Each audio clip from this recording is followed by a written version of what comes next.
The water was thrashing, the air thick with screaming, and chaos ruled my private land. 10 half-drowned strangers were clawing their way out of my pond, flailing as my 5 massive hippos surged through the water like prehistoric tanks. One woman lost her flip-flop and nearly her leg when Tank, my biggest male, snorted and charged at the invaders. From the safety of my porch, coffee cup in hand, I watched the spectacle unfold with cold, unshakable satisfaction. They had broken onto my land, swum in my pond without permission, and now they were learning what happens when you think you can trespass without consequence. What kind of idiot thinks they can commandeer a man's private pond without knowing what lives beneath the surface?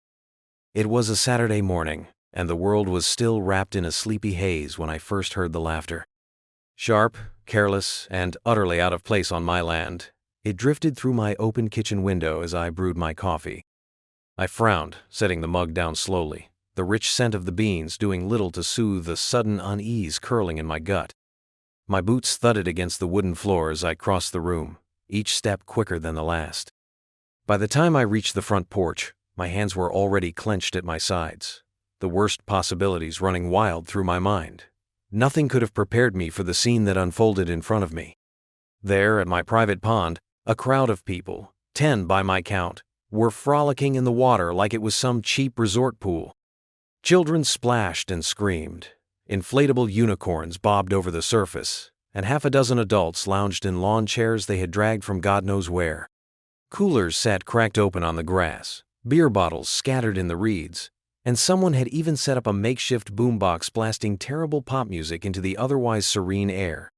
And standing in the center of it all, arms spread wide as if she were some victorious general surveying her conquest, was none other than Karen Hollingsworth, the HOA president and personal tormentor of my existence. She was wearing a wide-brimmed sun hat, oversized sunglasses, and an expression that made my blood boil, smug, entitled, invincible. My property was not just being trespassed, it was being invaded with an air of utter disrespect, and Karen was leading the charge. I stepped down the porch steps, slow and deliberate, the gravel crunching under my boots like dry bones snapping. Every fiber of my being screamed at me to shout, to rage, but I knew better. I needed control, the kind of control that would slice sharper than any yell ever could. I approached the edge of the pond where Karen was busy handing out plastic cups of lemonade like some suburban queen hosting a garden party.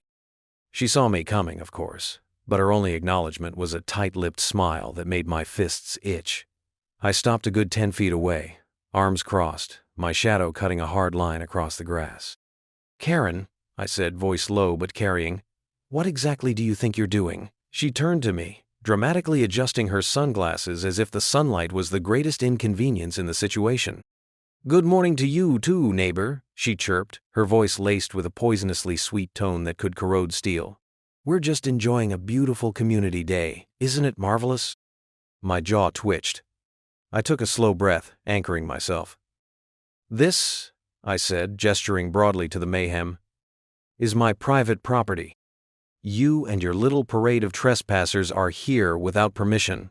Pack up and leave. Now." Karen tittered like I had just told a particularly droll joke at a country club luncheon. She didn't even have the decency to pretend to take me seriously. Instead, she turned to her followers, waving her manicured hand toward the pond as if unveiling a newly renovated community center.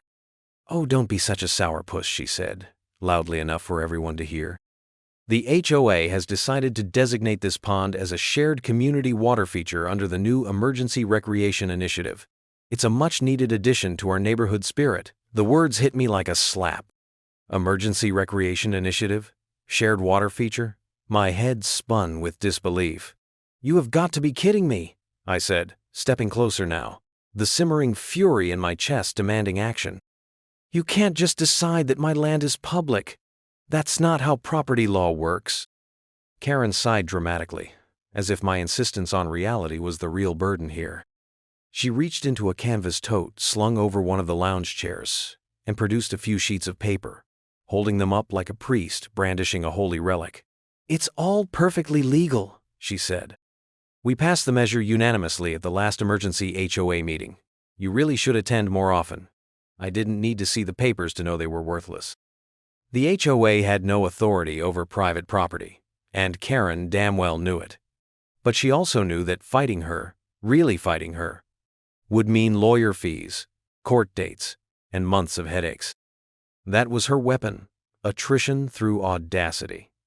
I opened my mouth to retort, but before I could, a beer can flew from somewhere behind her and landed with a loud plop right in the middle of the pond.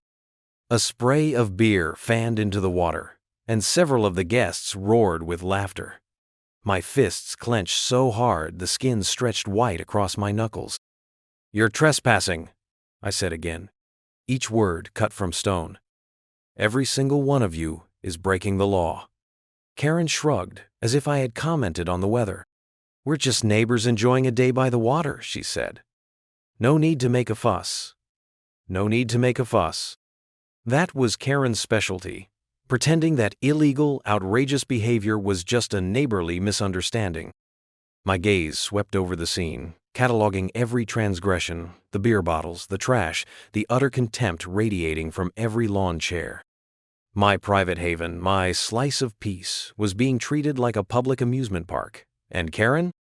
She was bathing in the glow of her manufactured victory, her followers too drunk or stupid to question her version of reality. The worst part was the kids. They were laughing, diving, tossing footballs across the water. Innocent, oblivious. It wasn't their fault. It wasn't even most of the adults' fault. It was Karen. Karen, with her glittering eyes and sharpened smile, had spun a narrative so absurd that they believed they were entitled to my land. She had turned my home into her stage, and me into the villain of her little suburban opera. "You're going to regret this," I said quietly, my voice barely more than a whisper. Karen chuckled, an ugly, grating sound. "Oh, I doubt that very much," she said. "You can huff and puff all you want, but you're outnumbered, neighbor. And you're outvoted. Maybe it's time you remembered what community really means." I stood there, muscles locked, as the party continued unabated. Someone cranked the music louder. A thumping bass line rattling through the ground. A man stumbled out of the pond, dripping and grinning, and shook his head like a wet dog, spraying droplets all over my lawn. Another woman plopped onto one of my benches, still wet, leaving a wide, dark stain on the wood. My lip curled. Every fiber of my being screamed to act, to storm the pond and throw them all out by force, if necessary. But something colder, sharper held me back. This wasn't just about today. This was about lines. About boundaries. About the war Karen had just declared on me, whether she realized it or not. I turned on my heel and walked back toward the house, ignoring Karen's taunting call after me. "Bring some more towels, neighbor! We're getting low!" My boots ground into the gravel, each step hammering the fury deeper into my bones. Inside, I leaned against the door, chest heaving. I looked out the window one more time, watching as they desecrated my pond, my land, my peace. A girl floated by on an inflatable pizza slice. Someone tried to set up a volleyball net across the shallows. Karen lounged in a lawn chair like a queen surveying her kingdom. And somewhere deep inside me, something ancient stirred. A slow, dark grin pulled at the corner of my mouth. Karen had no idea what she had just stepped into. No idea what guardians truly ruled this land. I set my coffee mug down with deliberate care, the ceramic clinking softly against the kitchen counter. Outside, the hippos stirred in their separate pen, snorting softly, sensing the disturbance, feeling the wrongness vibrating through the ground. I would give Karen one more chance to see reason. One. After that, well, some lessons in life had to be taught the hard way. I did not rush. I planned. I prepared. I gathered every piece of documentation I had, every title, every county record showing the pond sat squarely on my land, untouchable by the grasping hands of the HOA. I photocopied maps and ownership deeds, stacking them neatly into a manila folder as the sound of drunken cheers floated through my windows. By the time I stepped back onto the porch, I was no longer just a man defending his property. I was a storm wrapped in paperwork. I crossed the lawn with cold purpose, ignoring the beer cans crushed into the grass, the half-eaten sandwiches dumped into my flower beds, the damp towels strewn across my porch swing like flags of conquest. Karen spotted me immediately. She was perched on a plastic throne, one of my lawn chairs she had hauled to the water's edge, a plastic cup in one hand, sunglasses low on her nose, surveying her squatter army. When she saw the folder in my hand, she smirked so wide it nearly split her face. "Back so soon, neighbor," she called out, and a ripple of laughter followed her words, fueled by cheap beer and blind arrogance. I didn't answer immediately. I walked to the center of the chaos, to where the laughter was loudest, the music blaring from a cracked Bluetooth speaker. The air heavy with smoke from a newly lit barbecue grill someone had planted right next to my pond like it was a public park. The pond that had once been my sanctuary now looked like the aftermath of a music festival. The water itself was no better. Soda cans floated in the shallows. Plastic bags clung to the reeds like parasites. I could feel the hippos in their enclosure growing more restless by the minute, sensing the intrusion, the corruption of their home. I stopped a few feet from Karen, opened the folder with slow precision, and held up the deed for everyone to see. "This," I said, my voice cutting through the noise like a razor, "is the legal deed to this land, this pond, this entire property. It is mine. It is not part of the HOA, it is not communal, and it is not yours to claim." A few people shifted uncomfortably, shooting uneasy glances at each other. A couple even glanced at the garbage-strewn grass as if noticing the destruction for the first time. Karen, however, simply tipped her head back and laughed. It was a shrill, grating sound designed to rally the crowd and humiliate me in the same breath. "Oh, honey," she said, wiping an imaginary tear from the corner of her eye. "Deeds are so outdated. Maybe you should keep up with the times." More laughter followed, but this time it was thinner, a little strained. I saw a few people step back toward the edge of the water, uncertainty flickering in their eyes. "You're trespassing," I repeated, louder now, letting my voice carry over the music. "Every single one of you. And when the sheriff gets here, you'll find out just how outdated property rights are." Karen leaned back in her chair, utterly unfazed. "We passed the Emergency Communal Recreation Act," she said loudly, addressing the crowd like a politician at a campaign rally. "It gives us the right to access underutilized community resources during times of mental health emergencies. And I think we can all agree that after the last year, we deserve some peace and relaxation, don't we?" Cheers erupted from the crowd, fueled more by beer and peer pressure than true conviction. I felt my jaw clench until my teeth ached. Emergency Communal Recreation Act. A flimsy piece of HOA fantasy that carried no weight beyond their ridiculous newsletters and Karen's bloated sense of self-importance. A group of teenagers dragged a massive cooler toward the pond's edge, cracking open cans and tossing the empties into the water without a second thought. Two men unrolled a portable grill on my lawn, dumping charcoal straight onto the grass, lighting it without so much as a glance in my direction. The sweet, oily stench of lighter fluid burned my nose, mixing with the rancid smell of sun-baked beer. I watched in growing horror as a little girl shrieked with laughter, chasing a soggy volleyball across the slick bank and straight into a cluster of reeds I had planted to protect the shoreline from erosion. They flattened under her feet, crushed and broken, years of careful maintenance destroyed in seconds. "This is your final warning," I said, voice low and shaking with the effort of control. Karen pulled down her sunglasses just enough to peer at me with those cold, dead eyes of hers. "Oh, darling," she purred. "You really should relax. You're ruining the vibe." More laughter, more cans tossed. A man in cargo shorts grabbed a long branch from the edge of the pond and began poking at something floating in the water, a piece of trash, a dead fish. I couldn't tell, treating my sanctuary like a roadside ditch. The disrespect radiating from these people was like a physical blow, each careless act another brick in the wall of rage building inside me. But Karen just watched it all, sipping her drink, bathing in the power she thought she held over me. I took a step closer, dropping the folder at her feet. "When the sheriff comes," I said, so quiet she had to lean forward to hear, "this will be Exhibit A. You're not just trespassing. You're organizing the destruction of private property. That's criminal." She smirked and leaned back, crossing her legs leisurely. "You think the sheriff is going to arrest half the neighborhood over a little dip in the pond?" she said, dripping mockery. "Get real. You're outnumbered, outvoted, outclassed." I looked around at the beer-soaked grass, the trampled flower beds, the smoke twisting up from the illegal grill.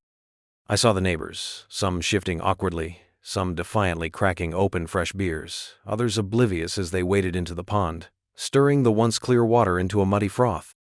I realized something then, something sharp and painful. Karen wasn't just testing the limits. She had no limits. She would push until there was nothing left of my land, my rights, my peace. She would smile and sip her lemonade while the very soul of my home was ripped out and paraded in front of me like a trophy. And the worst part? She believed she could get away with it. Because up until now, she had... A loud shout drew my attention to the water. One of the partygoers, a shirtless man with a tattoo of a flaming skull on his shoulder, was tossing a half-empty bottle of soda into the pond like a football. It splashed down near the shallows, where the reeds thinned. The exact area I knew led to the Hippos' secondary enclosure. The invisible barrier, a simple but sturdy fence under the waterline, kept the Hippos penned safely away from the main pond. It had held for years without a single breach. But nothing was designed to endure this kind of sustained, careless abuse. I saw the Hippos beyond the thin barrier, huge and shadowy beneath the water, their thick bodies stirring the mud into dark clouds. They were getting agitated, nervous, hungry, and very, very angry. I swallowed hard, the edges of my vision tightening. This wasn't just about property anymore. This was about safety, about survival, about the primal law of consequences, a law Karen had spent her entire life sidestepping, but was about to learn the hard way. Karen rose from her chair then, smoothing down her sundress with infuriating calm. She sauntered toward me, heels sinking into the soft earth, and placed a condescending hand on my shoulder. "Go inside, neighbor," she said sweetly. "Maybe take a nap." "You're clearly not well. We'll be done soon enough, and you can go back to your little... whatever it is you do out here." She patted me twice, like I was some harmless, confused old man, then turned back to her kingdom with a flourish. My skin burned where she touched me. I didn't move. Not yet. I simply watched, cataloged, memorized. Because the next time Karen turned around, the land would not be hers to command. Not anymore. Not ever again. The trespassers had chosen to violate my sanctuary. Karen had chosen to mock the law. And soon, very soon, they would all learn a lesson they would never forget, courtesy of the real owners of this pond. I did not retaliate immediately. That would have been too easy, too simple, too satisfying in the wrong way. No, I let the tension stretch, let it settle over the land like a gathering thunderhead. The party continued to spiral, each hour pulling more people onto my property like flies to a corpse. Karen, ever the conductor of suburban chaos, doubled down on her victory, uploading a smug little post to the HOA Facebook page titled, "First Annual Oak Ridge Pond Party," complete with photos of smiling neighbors, kids splashing, and a shot of herself sipping wine on my lawn chair like it was a throne. "Thanks to our wonderful HOA community spirit," she wrote, "we've reclaimed a neglected gem for everyone to enjoy." The post racked up likes and heart emojis in minutes. But I saw the undercurrent too, the few angry faces, the terse comments from homeowners who knew full well that the pond was mine. Karen responded to every critique with an avalanche of passive-aggressive cheerfulness, twisting every legitimate concern into "some people hate fun" or "community spirit, selfishness." She made it a narrative, a battle between the forces of joyous community togetherness and the grumpy old troll who lived on the pond's edge, me. Inside my house, I sat in the dark, illuminated only by the glow of the laptop screen as I watched the comments roll in. I made no replies. I needed no audience for what was coming. Outside, the hippos were stirring more violently now, the vibrations in the ground humming up through the soles of my boots whenever they moved. I had owned them for years, ever since I inherited the property from my uncle, a man who had loved unusual animals more than people. The hippos were legal, licensed, and safely housed behind reinforced barriers. barriers that were now under the constant assault of screaming, trash-throwing idiots, being tested to their limits. I checked the enclosures again that night, making sure the final safety locks were intact. I fed the hippos extra to calm them, but their unease was palpable. They were creatures of habit and territory. They could tolerate human presence from a distance. They could not tolerate invasion. Every nerve in my body was drawn tight as I stroked the thick, leathery side of Tank, the largest male, who snorted and huffed against my palm, his enormous body shifting restlessly. "Soon?" I whispered to him under my breath. "Not yet, but soon." The next morning dawned hot and sticky, a heavy blanket of humidity pressing down on the land. I didn't even bother stepping out onto the porch to see what new madness had arrived. I could hear it from inside. More cars, more shouting, more garbage. By noon, the pond looked like a scene out of a disaster relief documentary. Trash floated in slick, oily patches on the surface. Someone had set up a second grill. I saw, through a slit in the curtains, that a family had dragged in a giant inflatable slide and tethered it directly to the pond's bank. The once quiet sanctuary of reeds and willows was now ringed with umbrellas, coolers, folding chairs, and bodies, sunburned and yelling. My land was unrecognizable. Karen was in rare form, strutting from group to group, flashing that smirk like a badge of honor. She wore a sash across her chest that read "Community Hero" in cheap, glittery letters. She posed for pictures with homeowners as if she had single-handedly tamed the wilderness itself. She had even installed a cheap temporary banner between two trees, "Oak Ridge HOA Pond Days," in garish block letters. I knew what I had to do, but first there was protocol to follow. I stepped out onto the porch, folder in hand, phone in the other, recording everything. I walked steadily toward the water's edge, the noise dulling into a low buzz as adrenaline sharpened every detail around me. Karen noticed me halfway across the lawn and immediately struck a pose, waving exaggeratedly. "Come to join us at last, neighbor," she called out, her voice syrupy and loud enough to draw everyone's attention. I didn't slow. I didn't blink. I walked straight up to her, flipped open the folder, and produced the paperwork once again. "Final warning," I said, my voice flat. "You are in violation of multiple trespassing laws. This is a privately owned property, registered and confirmed by county records. You and everyone here need to vacate immediately." Karen plucked a cherry from her drink with 2 fingers and popped it into her mouth, chewing thoughtfully as if considering the world's most boring proposal. "Oh, bless your heart," she said after a moment, the phrase so condescending it practically curdled the air between us. "Still clinging to your little papers, like they mean anything. You really should get with the times. This is a community property now. Majority rules." A few in the crowd laughed. Some shifted uncomfortably. I could see the cracks starting to form, small but growing. But Karen wasn't finished. She turned to the nearest cluster of swimmers and shouted, "Everyone say cheese!" She snapped a selfie with the pond in the background. My furious face just visible behind her smug grin. "Gotta document history," she crowed. My muscles locked. The hippos, sensing the spike in my rage, bellowed softly from behind the enclosure, a deep, bone-rattling sound that vibrated through the humid air. Karen cocked an ear toward the noise, then waved it off with a laugh. "What's that? Your guard ducks?" Another ripple of laughter. I took one slow step closer. I made sure she could see every line in my face, every ounce of wrath I was holding back. "You are endangering lives," I said, barely above a whisper. "You have no idea what you are playing with." Karen tilted her head, eyes glittering behind her sunglasses. "Oh, please," she said. "If you're going to threaten us, at least make it interesting. Maybe summon your attack goats or whatever it is you hillbillies keep back there." She turned away then, dismissing me completely, rejoining her party like a queen returning to her court. I stood there for a long moment, letting the rage settle, letting the silence inside me grow until it drowned out everything else. She had crossed the line. She had mocked the final warning. She had laughed in the face of law, respect, and the very idea of private sanctuary. The sky darkened slightly, clouds gathering on the horizon, thick and low. A storm was coming, but it would not arrive from the sky.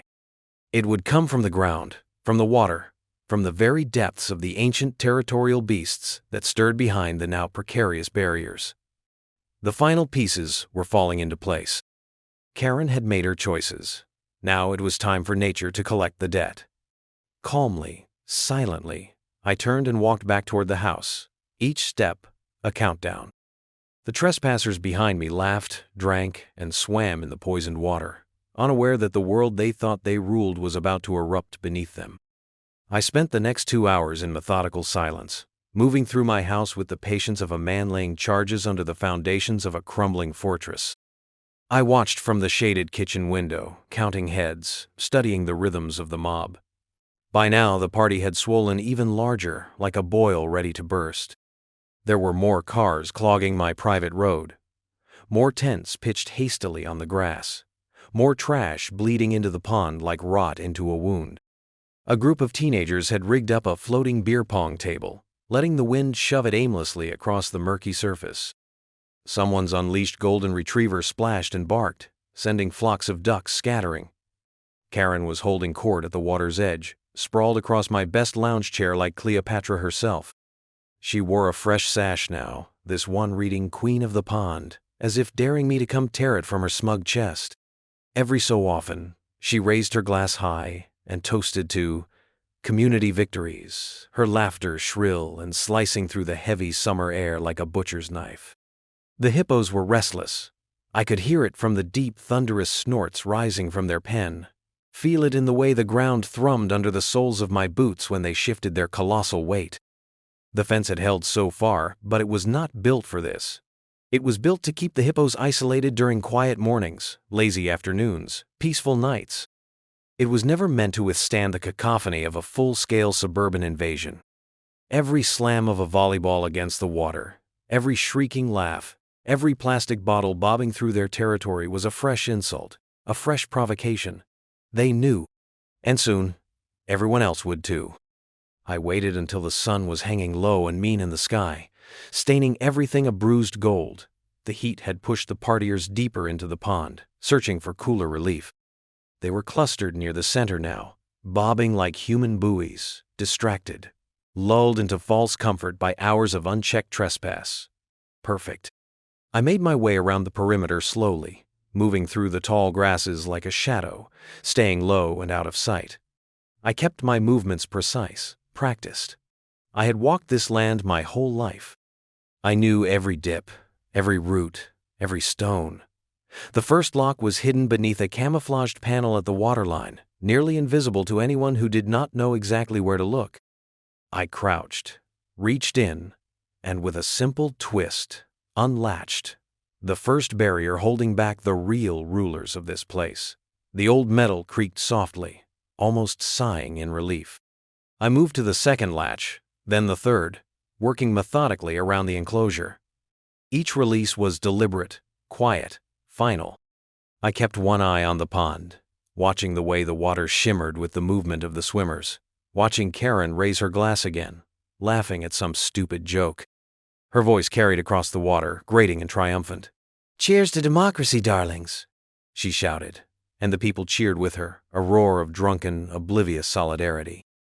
I felt the last lock come loose under my fingers. I paused, hand resting on the now freed panel, feeling the weight of what was about to unfold press against my palm. I wasn't unleashing chaos. I wasn't creating violence. I was simply removing the last unnatural barrier between fools and the very consequences they had summoned with their own arrogance. The hippos felt it instantly. A deep rumble rippled through the air, low and resonant, like the shifting of tectonic plates. I retreated slowly, slipping back into the tree line, blending into the shadows cast by the setting sun. I took position behind a thicket near the pond's southern curve, crouching low enough to remain unseen, but with a perfect view of the unfolding disaster. I watched as the water near the far edge of the pond began to churn, at first subtly, like the first faint stirrings of a coming storm. None of the swimmers noticed. Karen certainly didn't. She was too busy preening for photos, instructing a teenager to get a good angle that catches the banner too. The tension was unbearable, stretched so tight it sang through the air like a plucked wire. The hippos moved with an eerie grace, their massive forms barely disturbing the surface as they slipped closer to the center of the pond. Their ears twitched, their nostrils flared, their eyes, those cold, ancient eyes, locked onto the invaders with a focus that was all instinct and no mercy. The largest of them, Tank, led the way, his bulk a moving mountain of submerged fury. Close behind him were Bertha, his mate, and the two younger bulls, Brutus and Muggsy, brimming with youthful aggression. I held my breath as Tank crested slightly out of the water, just enough for a small child to spot the massive glistening shape slicing through the pond like a dark god. A high-pitched shriek broke the surface as the boy pointed frantically, but the adults laughed it off, too drunk or too arrogant to recognize the harbinger that had just announced itself. Karen cupped her hands around her mouth and shouted, "It's just a log, sweetheart! Keep playing!" She toasted again, and the fools clinked their cups together, ignorant, doomed. The hippos surged forward, no longer cautious. The water boiled as they propelled their half-ton bodies into full movement, driven by instinct, by territorial rage, by the simple fact that they did not recognize these squealing, flailing creatures as anything but threats. The first real scream started then, sharp and wet with panic, as the reality of the situation finally began to pierce the drunken haze. I could see them now, the partygoers thrashing toward the shore, tripping over each other, clawing at the slick mud. Chairs were overturned, coolers kicked over, food and beer and garbage washing back into the water as people abandoned their little encampment in a blind, desperate exodus. And Karen, sweet, deluded Karen, stood up too fast, lost her footing on the slippery bank, and went sprawling into the shallows, her ridiculous sash slipping down over one shoulder like a cheap, broken promise. She scrambled to her feet, her drink forgotten, her sun hat floating away like a ship lost at sea. She turned toward the water, opened her mouth to shout some new command, some new decree, and froze. Because Tank was there, 50 yards away but closing fast, his massive mouth open in a grim mockery of a smile, his huge yellowed tusks gleaming in the dying light. This was the moment. The exact perfect moment when pride shattered, when the mighty fell, when the natural order, the real order, not the paper-thin fantasies of HOA meetings and newsletters, reasserted itself. I did not move. I did not shout. I simply watched, silent and grim, as the trespassers learned the ancient truth they had so carelessly ignored. You do not violate a man's sanctuary. You do not mock forces. You do not understand. You do not spit on the quiet, patient fury of nature and expect to escape unscathed. The reckoning had begun. And it would be glorious. The water exploded into chaos as Tank breached fully, his massive head rearing up, jaws wide enough to swallow a man whole. Waves rippled outward like shock waves from a bomb blast, slamming into the swimmers and knocking them backward. People screamed, high and wild, the sound of raw panic cutting through the thick air like knives. Coolers overturned, beer cans flew into the air like panicked birds, and the inflatable beer pong table flipped end over end, dumping its cargo into the frothing pond. Tank bellowed, a deep guttural roar that seemed to shake the earth itself, and in his wake, Bertha, Brutus, and Muggsy followed, 4 living tanks charging through the water with a ferocity that no human in that pond had ever encountered before. The partiers scrambled over each other in blind terror, clawing for the banks, slipping, falling, pulling each other down in the frantic rush to escape the nightmare they had so gleefully waded into hours before.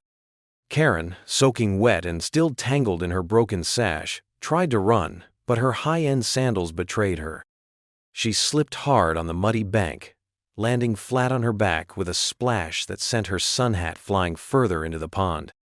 Her sunglasses were ripped from her face by the force of the fall, vanishing into the churned-up muck. She lay there stunned for a moment, blinking up at the stormy sky, before she realized what was coming straight for her. Tank's massive form surged through the water not 10 yards away, his eyes locked on the chaos at the water's edge, his mouth opening and closing in rhythmic, terrifying precision. Karen scrambled upright, sobbing now, her previous smugness dissolved into pure animal fear. She staggered forward, slipping again, shrieking as she tried to haul herself out of the pond-sucking mud.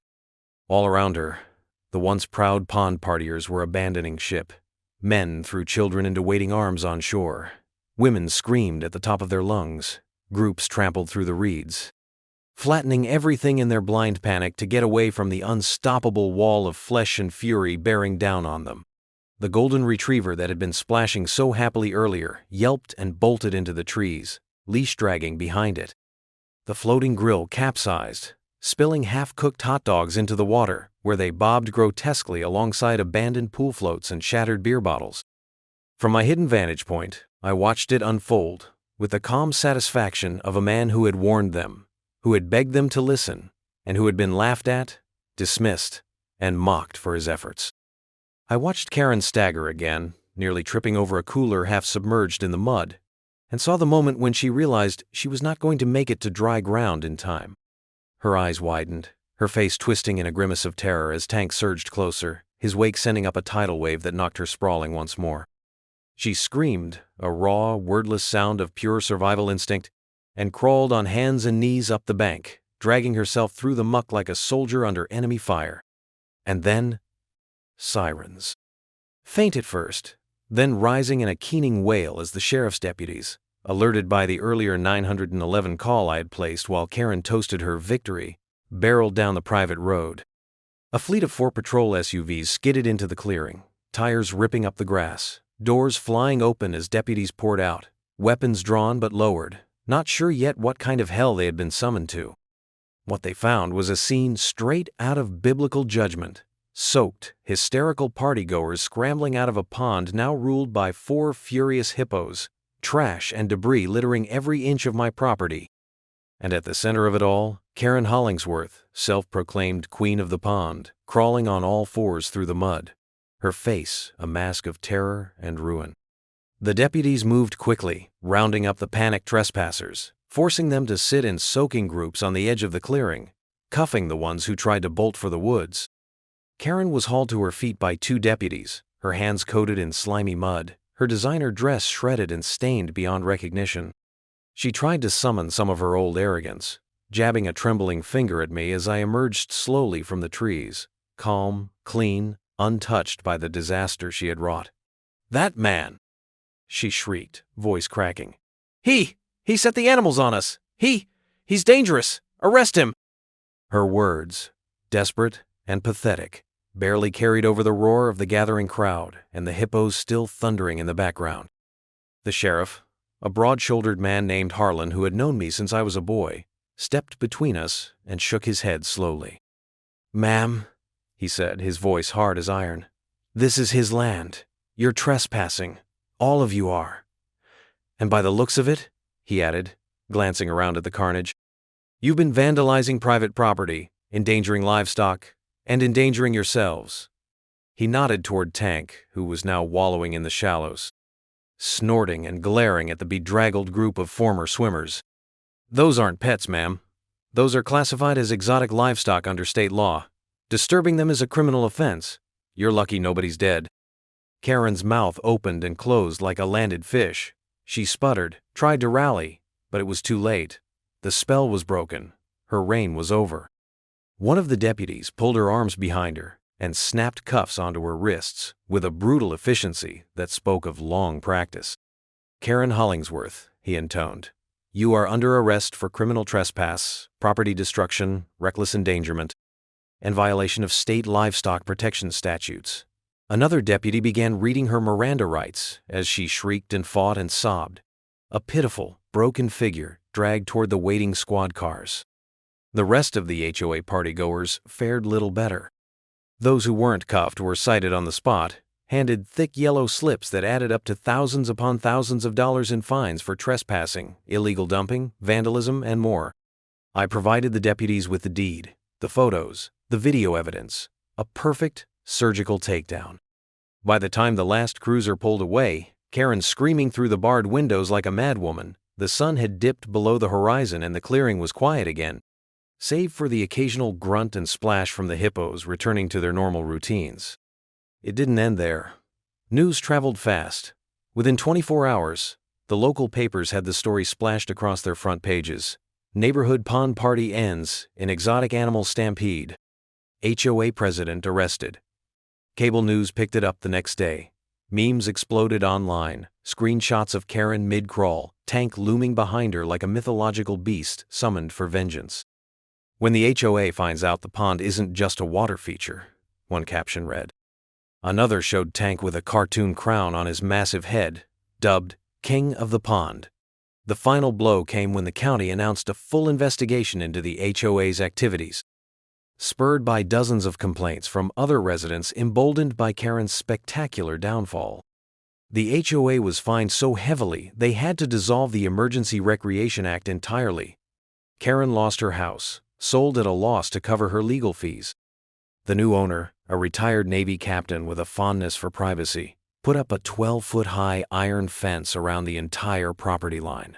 No more HOA meetings, no more emergency initiatives, no more Karen. As for me, I sat on my porch the following Sunday morning, sipping a steaming mug of coffee, watching Tank and the others wallow peacefully in the pond's still, pristine waters. A fresh, private property, no trespassing hippos on premises sign gleamed on the newly reinforced front gate. A few joggers passing by slowed to snap photos, giving my land a wide, respectful berth. The hippos dozed in the shallows, the water around them calm and unbroken, the land once again whole. The war was over. The land was safe. Justice, real, primal, and permanent, had been served, and I hadn't lifted a finger. Nature had handled it for me.